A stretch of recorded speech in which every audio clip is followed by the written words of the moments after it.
이 모든 일은 1년 전 제가 스마트폰 사용법을 배우겠다고 마음먹은 그날부터 시작되었습니다.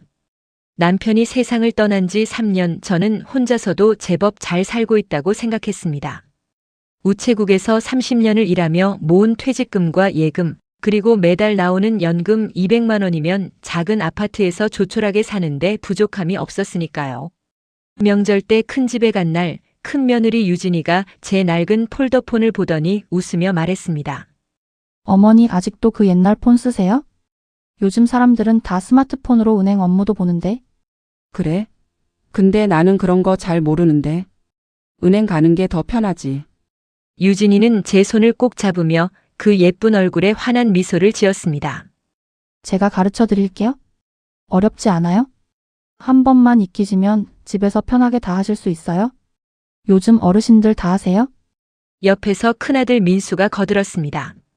엄마, 유진이가 가르쳐 준다는데 배워보세요.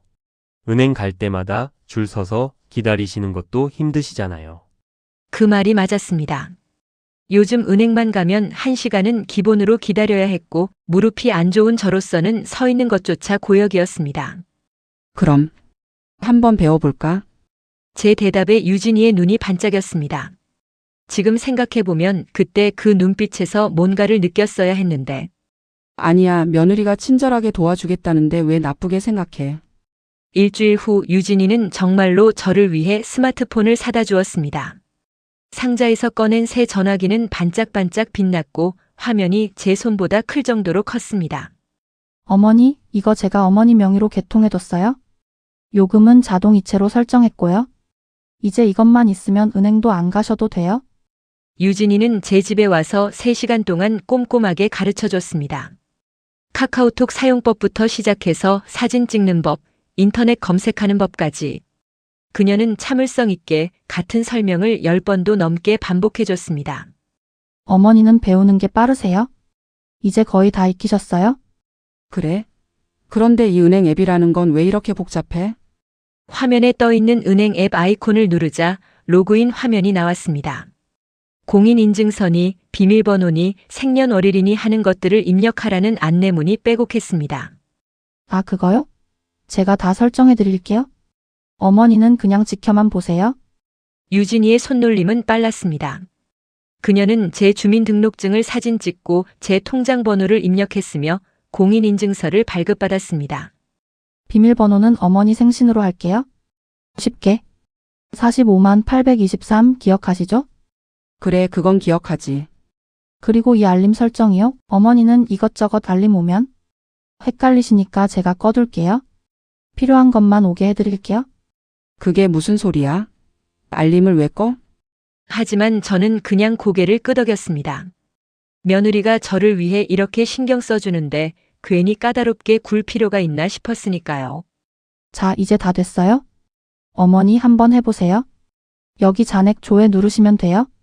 제가 서툰 손가락으로 화면을 눌렀더니 신기하게도 제 통장 잔액이 떴습니다. 8,340만 원. 오, 신기하네. 정말 되네. 그쵸? 이제 은행 안 가셔도 돼요. 궁금한 거 있으면 언제든 전화하세요. 제가 친절히 알려드릴게요. 유진이는 떠나기 전에 제 폰을 한 번 더 만지작거렸습니다. 어머니, 혹시 스팸 문자 같은 거 오면 그냥 저한테 보내주세요. 제가 확인해 드릴게요. 요즘 어르신들 노리는 보이스피싱이 많거든요. 보이스피싱? 그게 뭔데? 전화나 문자로 사기치는 거요. 은행 직원인 척하고 돈 달라고 하는 거. 조심하셔야 해요. 그럼 무서운 게 있구나. 저는 유진이의 말이 고마웠습니다. 며느리가 이렇게까지 신경 써주다니. 그로부터 3개월 후. 스마트폰에 적응하는 건 생각보다 어려웠습니다. 가끔 화면을 잘못 눌러서 이상한 앱이 열리기도 하고 문자가 와도 어디서 확인하는지 헷갈렸습니다. 하지만 은행 앱만큼은 편했습니다. 정말로 집에서 잔액 확인하고 공과금 내는 것까지 할 수 있었으니까요. 다만 한 가지 이상한 점은 가끔 제가 기억하는 잔액과 앱에 뜬 잔액이 조금씩 다르다는 거였습니다. 지난주에 800만 원대였는데 780만 원이네. 하지만 저는 제 기억력을 탓했습니다. 나이 들면 깜빡깜빡하는 게 당연하지 않나. 더군다나 매달 공과금도 나가고 장도 보고 하니까 줄어드는 게 맞겠지. 어느 날 폰에 알 수 없는 문자가 왔습니다. 어은행 12월 30일 1542 타행이체 50만 원 잔고 723만 4,521원. 이체? 내가 이체를 언제 했지? 고개를 갸웃거리고 있는데 유진이한테서 전화가 왔습니다. 어머니, 혹시 이상한 문자 안 받으셨어요? 방금 은행에서 뭐 문자가 왔던데.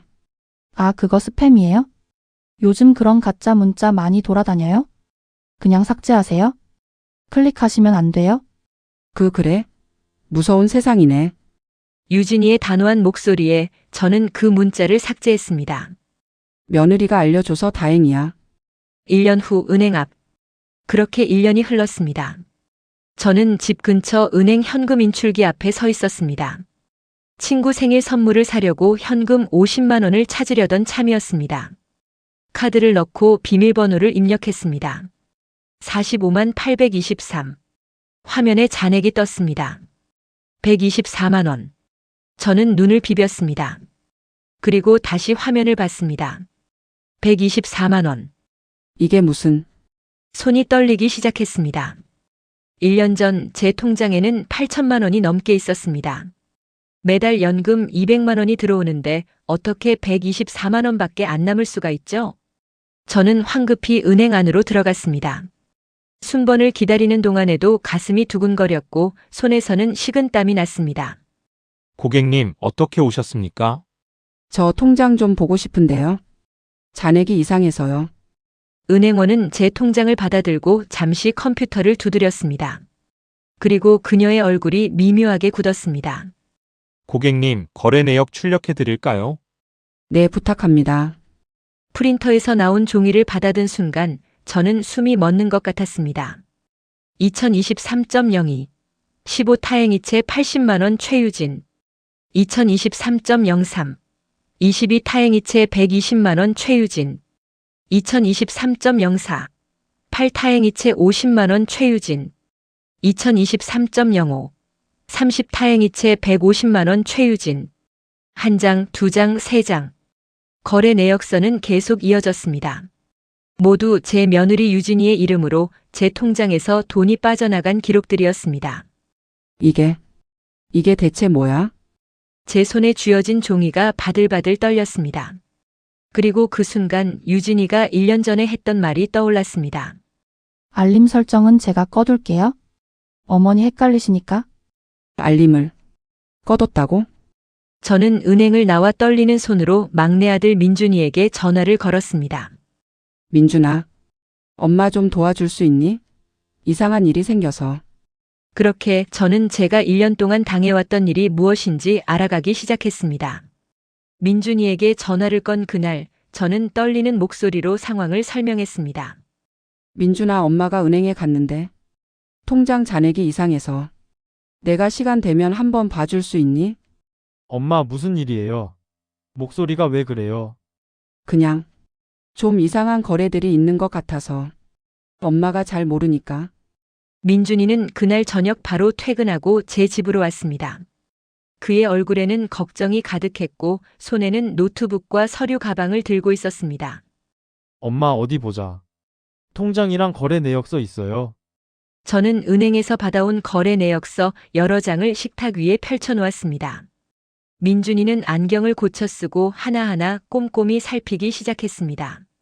10분, 20분. 시간이 흐를수록 민준이의 표정이 어두워졌습니다. 엄마, 이 이체들 전부 기억나세요? 아니, 그게 엄마가 한 게 아닌데 근데 내 공인인증서로 했다고 하더라고. 민준이는 노트북을 열어 뭔가를 입력하기 시작했습니다. 그의 손가락이 키보드 위를 빠르게 움직였고 화면에는 숫자들이 줄줄이 나열됐습니다.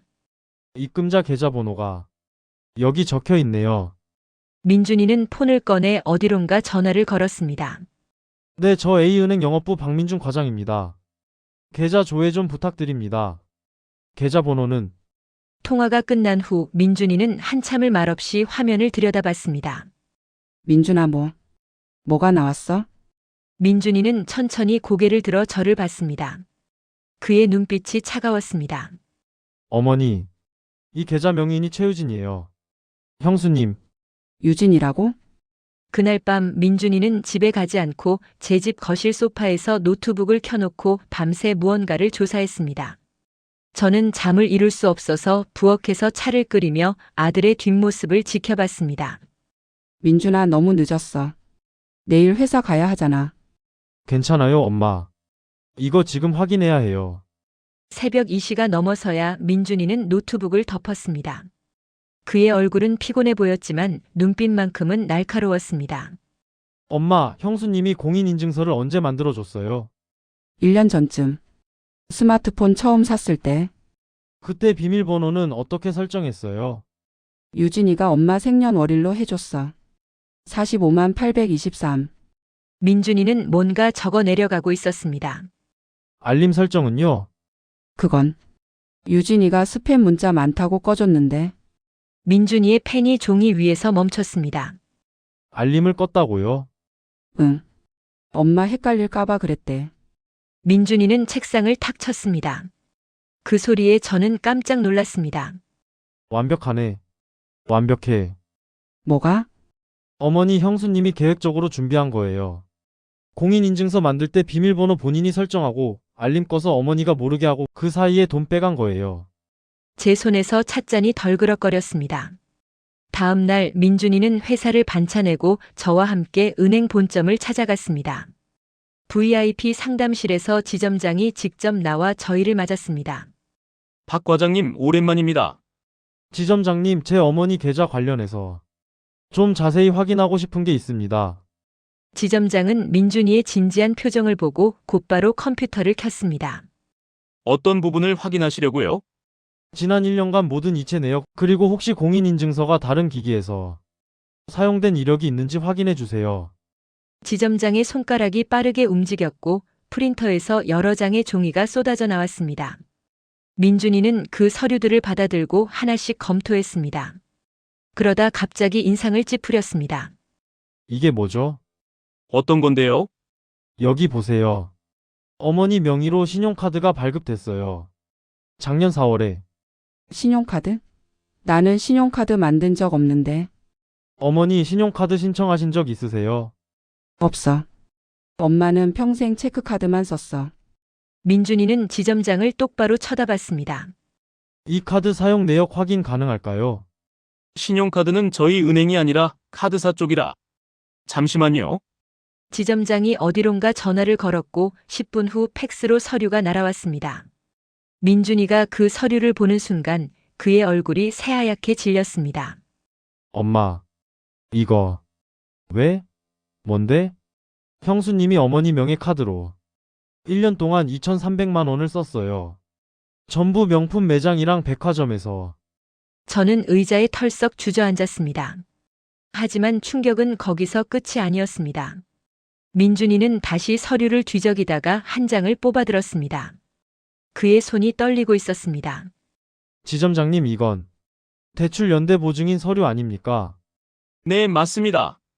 작년 9월에 처리됐네요. 명의인이 누구죠? 최유진 씨고요. 연대보증인이 박순자 고객님입니다. 연대보증? 그게 뭔데? 민준이는 두 손으로 얼굴을 감쌌습니다. 그리고 한참 후에 손을 내리고 저를 봤습니다. 어머니, 형수님이 어머니를 연대 보증인으로 세워서 2천만 원 대출 받았어요. 그게 무슨 말이야? 형수님이 돈을 못 갚으면 어머니가 대신 갚아야 한다는 뜻이에요. 세상이 빙글빙글 도는 것 같았습니다. 내가 언제 그런 서류에 도장을 찍었어? 민준이는 서류 뭉치에서 연대보증 동의서를 꺼냈습니다. 거기에는 분명히 제 이름이 적혀 있었고 도장이 찍혀 있었습니다. 이 서명, 어머니 거 맞아요? 저는 서류를 들여다봤습니다. 박순자. 분명 제 이름인데 뭔가 어색했습니다. 이거 내 글씨가 아닌 것 같은데. 나는 순자를 쓸 때 여기를 이렇게 삐죽하게 안 써. 민준이는 서류를 다시 받아들고 제 주민등록증과 대조했습니다. 위조예요. 이거 완전히 위조 서명이에요. 민준이는 은행에서 나오자마자 차 안에서 고함을 질렀습니다. 이게 말이 돼요? 이게 말이 된다고 생각해요? 민준아, 진정해. 진정하라고요?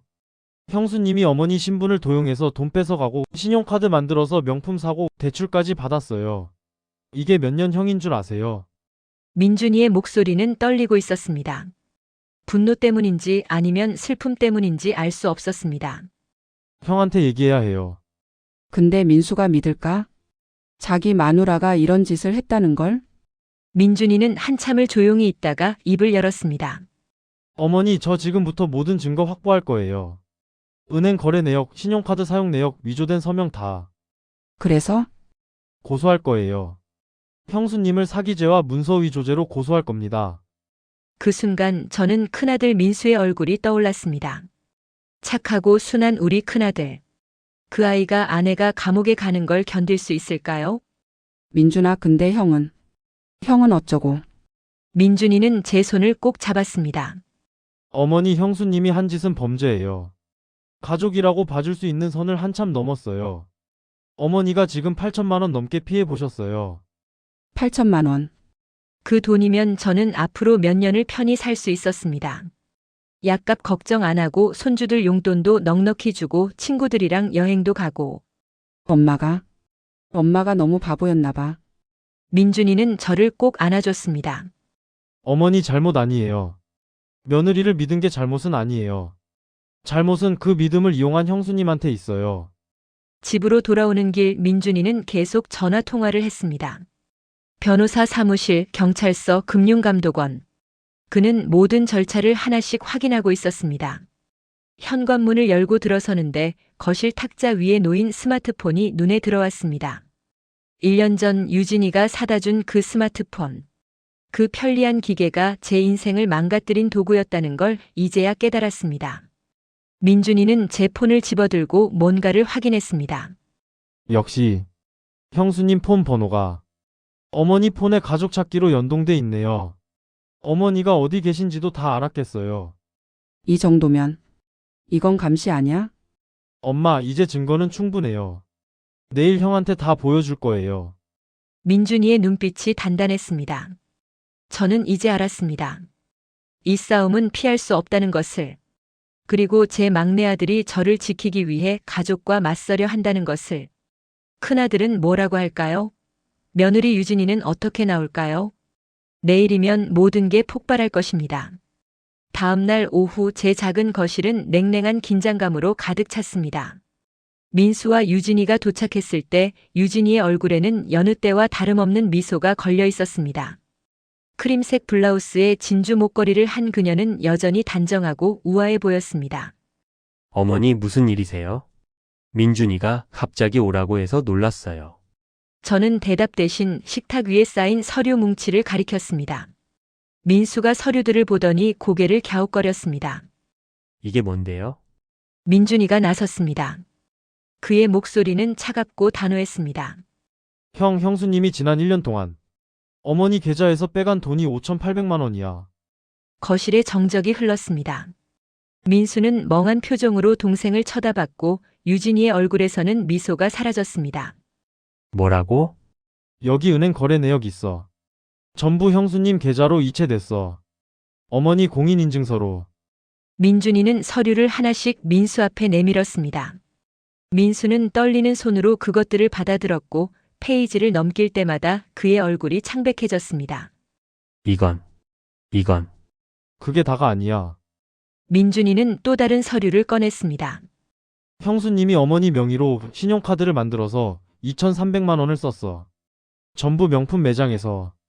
그리고 민준이의 목소리가 더 낮아졌습니다. 어머니를 연대 보증인으로 세워서 2천만 원 대출을 받았어. 서명은 위조했고. 이제 다 말해버렸구나. 유진이가 자리에서 벌떡 일어났습니다. 그녀의 얼굴이 일그러졌고 예쁘게 올린 머리에서 한 가닥이 흘러내렸습니다. 이게 무슨 말도 안 되는 소리예요? 제가 왜 그런 짓을 해요? 그럼 이 거래 내역들은 뭐죠? 민준이가 서류를 펼쳐 보였습니다. 유진이의 이름이 선명하게 박힌 이체 내역들. 그건 어머니가 저한테 용돈 주신 거예요? 맞죠, 어머니? 유진이가 저를 돌아봤습니다. 그 눈빛에는 간청이 담겨 있었습니다. 아니, 협박이었습니다. 어머니, 제 편을 들어주세요. 안 그러면 하지만 저는 더 이상 그 눈빛에 흔들리지 않았습니다. 아니야, 유진아. 나는 내게 그런 돈 준 적 없어. 유진이의 얼굴이 붉어졌습니다. 어머니, 제가 그동안 어머니한테 얼마나 잘해드렸는데요? 스마트폰도 사드리고 사용법도 가르쳐드리고 그 스마트폰으로 내 돈을 훔쳐가려고 했지. 제 말에 유진이가 입을 다물었습니다. 민수가 아내를 쳐다봤습니다. 그의 눈에는 믿기지 않는다는 표정이 역력했습니다. 여보, 이거 사실이야? 유진이는 잠시 망설이다가 갑자기 눈물을 쏟아내기 시작했습니다. 오빠, 나도 어쩔 수 없었어요? 우리 부모님이 병원비 때문에 너무 힘들어 하셨어요? 제가 도와드려야 했어요? 지금 우는 게 통할 것 같아. 그래서 남의 돈을 훔쳐? 민준이의 목소리가 쏘아붙였습니다. 훔친 게 아니라 잠깐 빌린 거예요? 나중에 다 갚으려고 했어요? 1년 동안 8천만 원 넘게 빌려갔는데 단 한 푼도 안 갚았잖아. 그리고 이건 뭐야? 민준이가 신용카드 명세서를 내밀었습니다. 가방 380만 원, 구두 220만 원, 지갑 150만 원. 이게 부모님 병원비야. 유진이의 얼굴이 창백해졌습니다. 민수는 한참을 말없이 서류들을 들여다봤습니다. 그의 손이 떨리고 있었고 이마에는 식은땀이 맺혀 있었습니다. 엄마, 이거 정말이에요? 응. 엄마도 어제 알았어. 민수는 아내를 돌아봤습니다. 그의 눈에는 배신감과 혼란이 뒤섞여 있었습니다. 당신이 정말 이런 짓을 했어? 유진이는 울먹이며 남편의 팔을 잡았습니다. 오빠, 나도 힘들었어요? 당신 월급으로는 우리 생활 수준을 유지할 수가 없었어요? 시어머니는 돈이 그렇게 많으신데 그 순간 저는 등골이 서늘해졌습니다.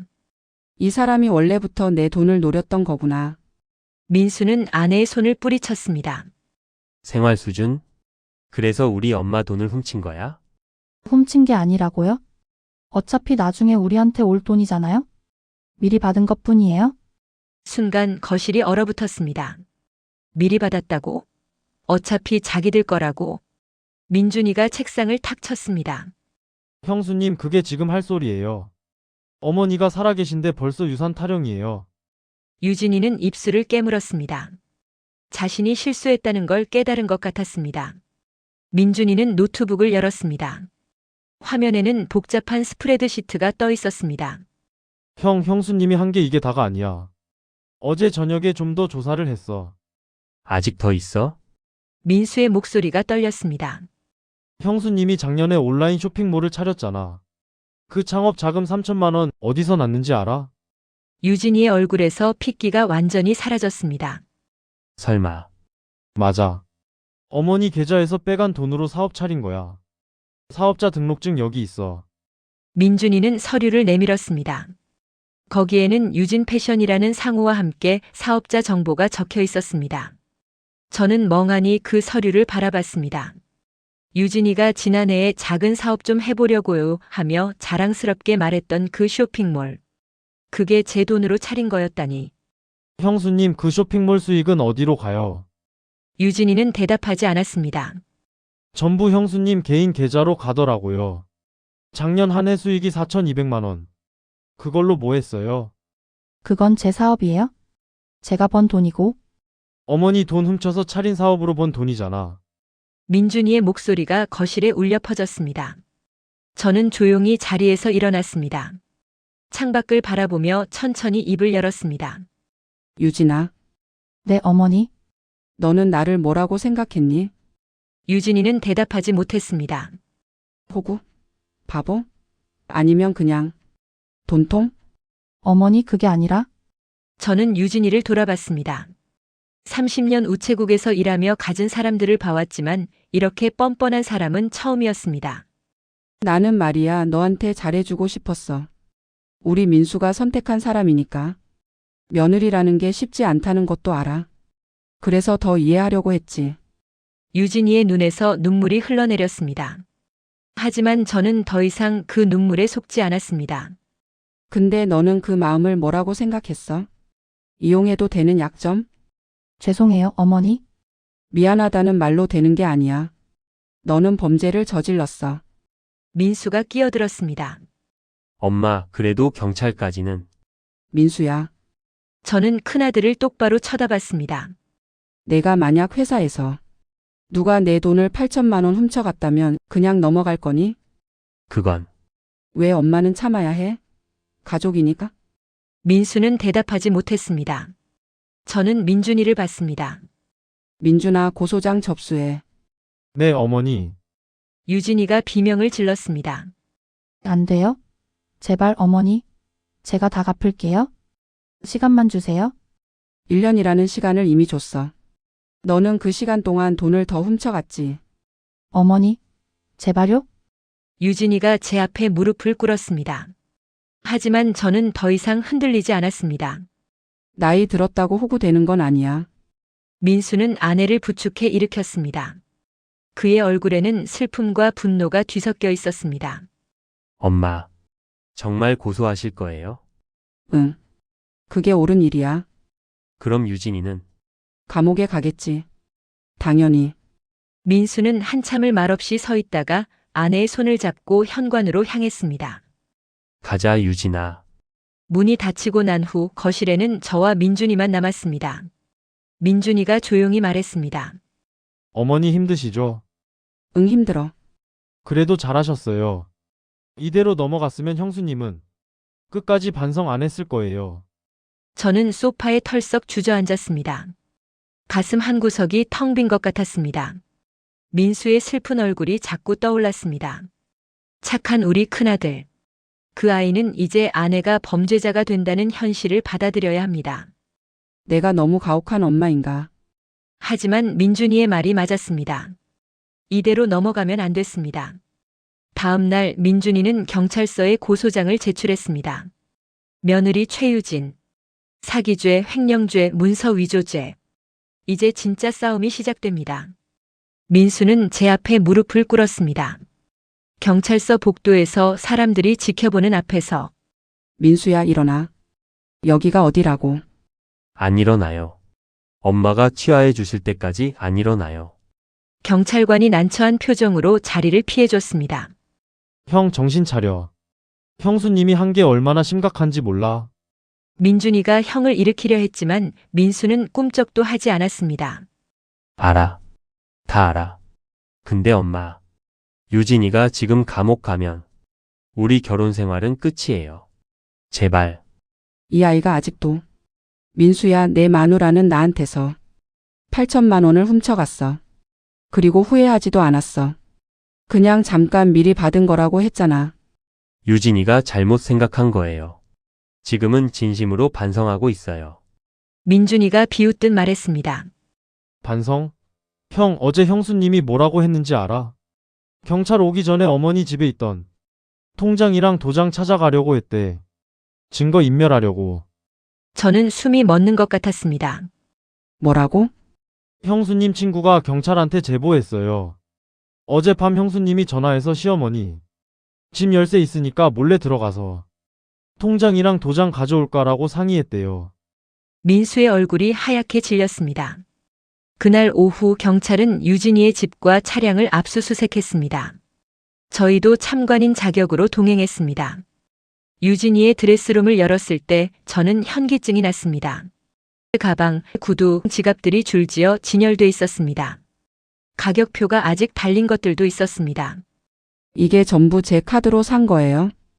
경찰관이 목록을 확인했습니다.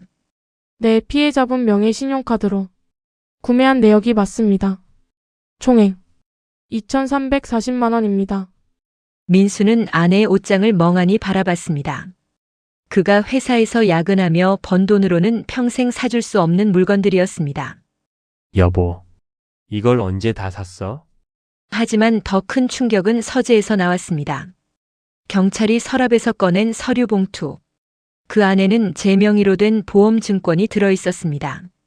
이게 뭐죠? 민준이가 서류를 받아들었고 그의 얼굴이 일그러졌습니다. 종신보험. 사망보험금 1억. 수익자가 최유진. 보험? 내가 언제 보험을? 어머니, 이 보험 가입하신 적 있으세요? 없어. 나는 보험 없어. 남편 돌아가시고 나서 다 해지했어. 경찰관이 보험증권을 자세히 살폈습니다. 작년 11월에 가입됐네요. 월 납입금 150만 원. 이것도 피해자분 계좌에서 자동 이체로 빠져나갔을 겁니다. 민준이의 손이 부들부들 떨렸습니다. 형수님이 어머니 명의로 거액 보험을 들고 본인이 수익자가 됐다고요? 그 의미를 깨달은 순간 저는 온몸에 소름이 돋았습니다. 나한테 무슨 짓을 하려고 했던 거야? 사흘 후 유진이는 자신의 변호사를 대동하고 경찰서에 출두했습니다. 그녀는 완전히 달라져 있었습니다. 눈물도 없었고 미안함도 없었습니다. 대신 차갑고 계산적인 표정으로 변호사 뒤에 숨어 앉아 있었습니다. 제 의뢰인은 시어머니로부터 구두 승낙을 받고 정당하게 돈을 사용했을 뿐입니다. 젊은 변호사가 서류를 내밀었습니다. 증거가 있습니까? 당시 시어머니께서 내가 필요한 거 있으면 쓰렴이라고 말씀하신 것을 목격한 증인이 있습니다. 무슨 소리야? 그런 말 한 적 없는데. 증인이 누군데요? 제 의뢰인의 어머니, 그러니까 시어머니의 사돈 되시는 분입니다. 민준이가 비웃음을 터뜨렸습니다. 사돈이요? 형수님 엄마가 증인이라고요? 그분도 공범 아니에요. 변호사는 침착하게 말을 이었습니다. 그리고 공인인증서 비밀번호는 제 의뢰인이 시어머니께 직접 듣고 설정한 것입니다. 시어머니께서 디지털 기기에 익숙하지 않으시니 대신 해드린 것 뿐이고요. 대신 해드린 게 아니라 훔쳐간 거죠. 입증하세요. 제 의뢰인이 시어머니 허락 없이 했다는 증거를 말입니다. 민준이가 서류를 꺼냈습니다. 여기 은행 CCTV 있습니다. 형수님이 혼자 은행 가서 어머니 명의 신용카드 발급받는 장면이요. 어머니는 그날 집에 계셨어요. 변호사의 얼굴이 미묘하게 굳었습니다. 그리고 이건 보험사 상담 녹취록입니다. 형수님이 어머니 목소리를 흉내내서 전화 가입한 거죠. 성대 분석 감정서도 나왔고요. 그건 그리고 연대 보증 서류의 서명, 필적 감정 결과 명백한 위조로 나왔습니다. 민준이는 차곡차곡 증거를 쌓아갔습니다. 은행원으로 15년 일한 그의 꼼꼼함이 빛을 발하는 순간이었습니다. 유진이는 변호사의 소매를 잡아당겼고 뭔가 속삭였습니다. 변호사가 마지막 카드를 꺼냈습니다. 제 의뢰인은 현재 임신 8주입니다. 조사실이 정적에 휩싸였습니다. 민수가 아내를 돌아봤습니다. 유진이는 고개를 숙인 채 배를 감싸고 있었습니다. 여보, 그게 사실이야? 유진이는 고개를 끄덕였습니다. 눈에는 다시 눈물이 고였습니다. 미안해요, 오빠. 이렇게 말하려던 건 아니었는데. 저도 힘들어서. 지금 임신으로 동정표를 얻으려고? 민수는 눈물을 흘리며 아내에게 다가갔습니다. 형 속지 마. 민준이가 형의 팔을 붙잡았습니다. 형수님 임신 확인서 있어요. 유진이는 가방에서 서류를 꺼냈습니다. 산부인과 진료 확인서. 거기에는 분명히 임신 8주 추정이라고 적혀 있었습니다. 민수가 저를 돌아봤습니다. 그의 눈빛에는 간절함이 담겨 있었습니다. 엄마, 제 아이예요. 엄마의 손주고요. 제발. 이 아이는 지금 뭘 하자는 거야? 민수야, 그게 내 아이가 맞는지는 어떻게 알아? 제 말에 유진이가 벌떡 일어났습니다. 어머니, 저를 뭘로 보시는 거예요? 8천만 원 훔쳐간 사기꾼으로 보지. 유진이의 얼굴이 일그러졌습니다. 어머니는 진짜 너무하세요? 제가 그동안 어머니한테 얼마나 잘해드렸는데? 잘해준 게 아니라 이용한 거지. 내 돈 훔쳐가려고. 경찰관이 개입했습니다. 일단 진정하시고. 임신 여부와 상관없이 범죄는 범죄입니다. 다만 재판 과정에서 정상 참작 사유로 고려될 수는 있겠죠. 민준이가 냉정하게 말했습니다. 형수님 임신했다고 죄가 없어지는 건 아니에요.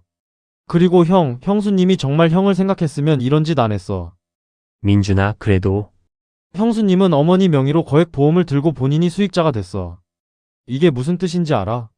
민수는 대답하지 못했습니다. 어머니가 돌아가시기를 바랐다는 거야. 그래야 1억을 받으니까. 유진이가 비명을 질렀습니다. 아니에요? 그건 그냥 노후 대비용이었어요? 수익자를 본인으로 설정하고요. 어머니 몰래 유진이는 더 이상 변명하지 못했습니다. 민수는 한참을 멍하니 서 있다가 천천히 아내에게서 멀어졌습니다. 유진아, 넌 정말 오빠? 우리 엄마가 죽기를 바랐던 거야? 유진이는 고개를 저었지만 그녀의 눈빛은 그 어떤 말보다 진실을 말해주고 있었습니다. 2주 후 검찰은 유진이를 구속 기소했습니다. 사기, 횡령, 문서 위조, 신분 도용. 죄목만 해도 4가지였습니다. 법정에 섰을 때 유진이는 완전히 다른 사람이 돼 있었습니다. 화려한 옷 대신 소박한 회색 원피스. 명품 가방 대신 낡은 토트백. 그리고 볼록한 배. 피고인, 마지막으로 할 말 있습니까? 판사의 질문에 유진이가 일어났습니다. 죄송합니다. 피해자분께. 정말 죄송합니다. 그녀는 저를 봤습니다. 그 눈에는 진짜 후회가 담겨 있는 것 같았습니다. 저는 제 욕심이 너무 컸어요. 제가 힘들게 자라서 가난하게 자라서 남편 만나서 처음으로 여유가 생기니까 미쳐버렸나 봐요. 그래서 시어머니 돈을 훔쳤습니까? 검사의 날카로운 질문에 유진이는 고개를 숙였습니다. 변명의 여지가 없습니다. 제가 악마였어요? 판사는 서류를 검토했습니다. 피고인의 범행은 매우 치밀하고 계획적이었습니다. 특히 피해자가 고령의 시어머니라는 점, 디지털 금융에 익숙하지 않다는 약점을 이용한 점은 죄질이 매우 불량합니다. 유진이의 어깨가 떨렸습니다. 다만 피고인이 초범이고 현재 임신 중이며 일부 금액을 변제하려는 의사를 밝힌 점을 참작하여 피고인 최유진에게 징역 2년을 선고합니다. 다만 집행유예 3년을 함께 선고하며 피해 금액 전액 변제를 명령합니다. 집행유예. 민수는 안도의 한숨을 쉬었고 민준이는 분노로 주먹을 쥐었습니다. 저는 그저 텅 빈 기분이었습니다. 법정 복도에서 유진이가 저에게 다가왔습니다. 경찰이 그녀를 호송하기 전이었습니다. 어머니, 정말 죄송합니다. 평생 갚으며 살게요. 제 아이가 태어나면 제대로 된 사람으로 키우겠습니다. 저처럼 되지 않게. 저는 유진이를 똑바로 쳐다봤습니다. 유진아, 내가 진짜 미안하다면 내 아들을 놔줘. 네? 민수는 착한 아이야. 너보다 훨씬 좋은 사람 만날 자격이 있어. 이혼해줘. 유진이의 얼굴이 하얗게 질렸습니다. 어머니, 그건 내가 정말 우리 가족을 생각한다면 민수를 자유롭게 해줘. 민수가 저를 말렸습니다. 엄마, 그건 제가 결정할 문제예요. 넌 지금 제대로 판단할 수 없어. 이 여자가 내 아이를 가졌다는 이유로 흔들리고 있잖아.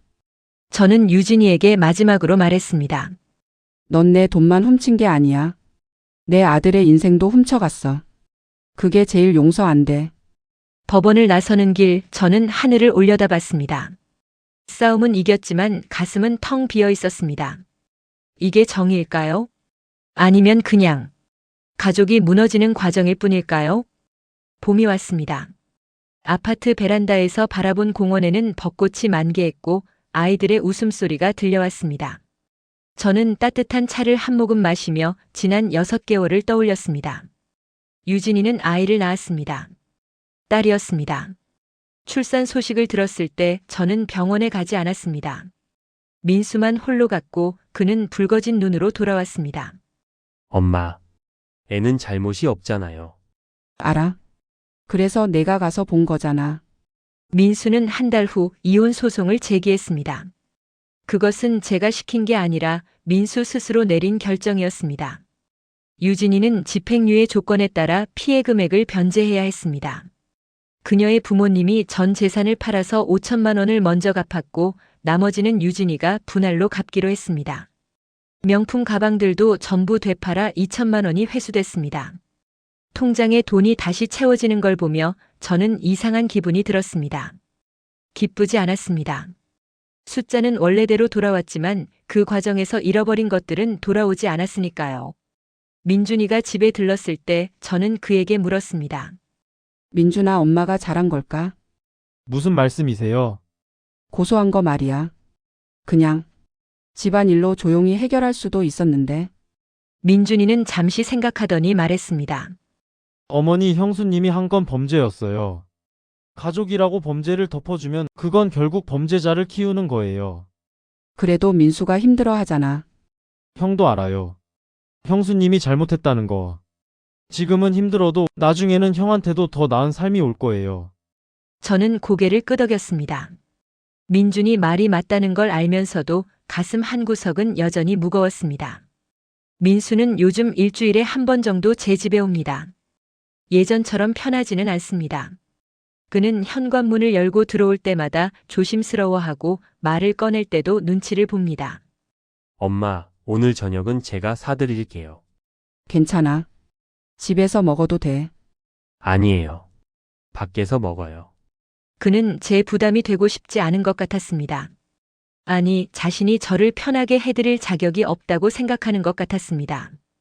어느 날 저녁 식당에서 마주 앉아 있을 때 저는 먼저 입을 열었습니다. 민수야, 너 혹시 아직도 엄마한테 미안해하니? 민수는 고개를 숙였습니다. 제가 아내를 제대로 못 봤어요. 유진이가 그런 사람인 줄 몰랐어요. 엄마를 지켜드렸어야 했는데. 너 잘못 아니야. 아니에요. 저도 공범이에요. 유진이가 명품 가방 사고 좋은 차 사고 할 때 저는 묻지도 않았어요. 어디서 돈이 나오는지. 그의 목소리가 떨렸습니다. 그냥 아내가 친정에서 지원받는 줄 알았어요. 설마 엄마 돈을 훔치고 있을 거라고는. 저는 민수의 손을 잡았습니다. 그의 손은 차갑고 거칠었습니다. 민수야, 엄마는 너를 탓하지 않아. 다만, 다음에 누군가를 만나면 그 사람을 제대로 봐. 사랑만으로는 부족해. 그 사람의 본성을 봐야 해. 민수는 고개를 끄덕였습니다. 한 달에 한 번 저는 옛 동료들과 점심을 먹습니다. 30년을 함께 일했던 우체국 창구 직원들. 이제는 모두 은퇴했지만 우정만은 여전합니다. 순자야, 그 며느리는 어떻게 됐어? 김 선생님이 물었습니다. 집행유예 받고 돈 갚고 있어. 이혼도 진행 중이고. 에고, 그래도 손주는 봤니? 아니, 볼 생각 없어. 동료들은 놀란 표정을 지었습니다. 그래도 내 손주인데. 내 손주이기 전에 날 도둑으로 만들려고 했던 여자의 딸이야. 제 단호한 말에 친구들은 더 이상 아무 말도 하지 못했습니다. 박 선생님이 조심스럽게 물었습니다. 순자야, 후회는 안 해? 가족 고소한 거. 저는 잠시 생각했습니다. 후회할까요? 아니, 후회 안 해. 다만, 슬플 뿐이야. 슬프다니? 이렇게까지 해야 했다는 게 슬퍼. 며느리가 애초에 그런 사람이 아니었다면 얼마나 좋았을까. 친구들은 고개를 끄덕였습니다. 이 선생님이 제 어깨를 두드렸습니다. 순자야, 너 잘했어. 우리 세대가 자꾸 참고 넘어가니까 젊은 사람들이 우리를 호구로 보는 거야. 맞아. 나이 들었다고 당하고만 살 순 없지. 그 말이 위로가 됐습니다. 민준이는 저에게 다시 스마트폰 사용법을 가르쳐줬습니다. 이번에는 달랐습니다. 제가 직접 모든 걸 설정하고 비밀번호도 제 손으로 입력했습니다. 어머니 알림은 절대 끄면 안 돼요. 이체할 때마다 문자 오게 해야 해요. 알았어. 그래야 또 당하지 않겠지. 그리고 공인인증서 비밀번호는 절대 누구한테도 말하지 마세요. 저한테도요. 너는 괜찮잖아. 그래도요. 습관을 들이셔야 해요. 민준이는 꼼꼼하게 하나하나 가르쳐줬습니다. 어떻게 이체하는지, 어떻게 잔액을 확인하는지, 어떻게 이상한 거래를 발견하는지. 어머니 이제 은행 앱은 마스터하신 것 같은데요. 그래? 엄마도 할 수 있구나. 원래 잘하셨어요. 30년 우체국에서 일하셨는데 다만 디지털이 익숙하지 않았을 뿐이죠. 민준이의 말이 맞았습니다. 저는 원래 숫자에 밝은 사람이었습니다. 다만 스마트폰이라는 새로운 도구가 낯설었을 뿐이죠. 이제는 달랐습니다. 저는 제 돈을 제가 지킬 수 있게 됐습니다. 요즘 저는 매일 아침 공원을 산책합니다. 혼자 걷다 보면 지난 일들이 주마등처럼 스쳐 지나갑니다. 유진이가 처음 제게 스마트폰을 사줬을 때의 그 미소. 거래 내역서를 보고 손이 떨렸던 그 순간. 민수가 경찰서 복도에 무릎 꿇었던 그날. 법정에서 판사가 선고를 내렸을 때. 그리고 지금. 돈은 돌아왔습니다. 범죄자는 처벌받았습니다. 정의는 실현됐습니다. 하지만 제 가슴 한 구석은 여전히 텅 비어 있습니다. 이게 승리인가? 공원 벤치에 앉아 하늘을 올려다봤습니다. 벚꽃 꽃잎이 바람에 날려 제 무릎에 떨어졌습니다. 그때 누군가 옆에 앉았습니다. 민준이었습니다. 어머니 여기 계셨네요. 너 회사는? 오늘 반차 냈어요. 어머니랑 산책하려고. 민준이는 제 옆에 조용히 앉아서 저와 함께 벚꽃을 바라봤습니다. 민준아, 네, 어머니. 엄마는 말이야. 행복한 걸까? 민준이는 잠시 침묵했습니다. 행복의 정의가 뭔지 모르겠지만요. 적어도 어머니는 더 이상 누군가에게 이용당하지 않으세요. 그리고 어머니 곁에는 제가 있고 형도 천천히 돌아오고 있어요. 그래도 가족이 갈라졌잖아. 어머니 가족은 단순히 피를 나눈 사람이 아니에요. 서로를 존중하고 아끼는 사람이 진짜 가족이에요. 민준이의 말이 가슴에 와닿았습니다. 며칠 후 저는 은행에 갔습니다. 통장 정리를 하러. 창구 직원이 제 통장을 보더니 말했습니다. 고객님, 요즘 스마트 뱅킹 많이 쓰시네요. 혼자 다 하시는 거예요? 네, 제가 하죠.